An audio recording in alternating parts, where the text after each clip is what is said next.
Всем привет, халқым. Короче, мен үйді жинап жатырмын. Енді уборканы бітіріп жатайын деп жатырсам, кеш болды ғой, енді уже 11 болайын деп жатыр. Мына жерде қарасаңдаршы. Ла дедім ғой сырада. Қараңдар. Ыдыс жуам.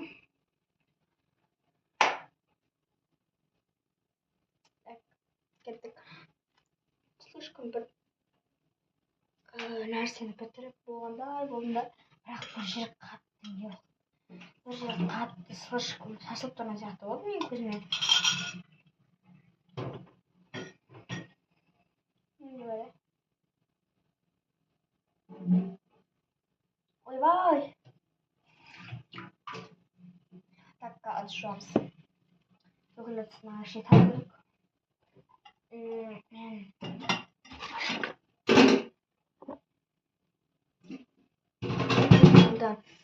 Қазір мына ыдыстарды жайғастырып алайын, сосын түсіремін. Все, у меня нам пакет. Аға ыдыс жуамыз. Ыдыс жуып көрсететін боламын. Ал кеттік. Бір, екі, үш. Все.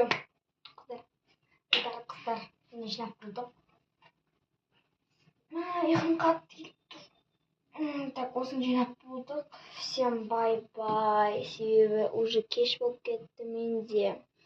Ақтөбеліктер түсінеді. Қалай қыздар вообще түсінеді. Қыздар түсінеді вообще. Ақтөбеліктер де түсінеді. Ақтөбеліктер қатты түсінеді, себебі біз обедте келсек, уже обедтен кейін, ал 5-те келсек, бір жақтан шаршап, 6-ға дейін ішініп қойын десек, жоқ. Себебі қыздар чуть-чуть ойланып қалады. Себебі так, уже не қараңдар. 5-те келдік, 6-да уже үй жинап боламыз. Себебі бізде 6-да кеш батып кетеді. Кеш болғанда енді кеш батып кетеді. Қыз сондай бізде енді. Қалғандарында андай рахат шығар. Кеш ұзақ болады ғой. Ана күн деген ұзақ болады. Кеш түн қысқарады деген. Сондай болады, короче. Всем бай-бай. Мен ұйқым келіп тұр, ұйықтаймын.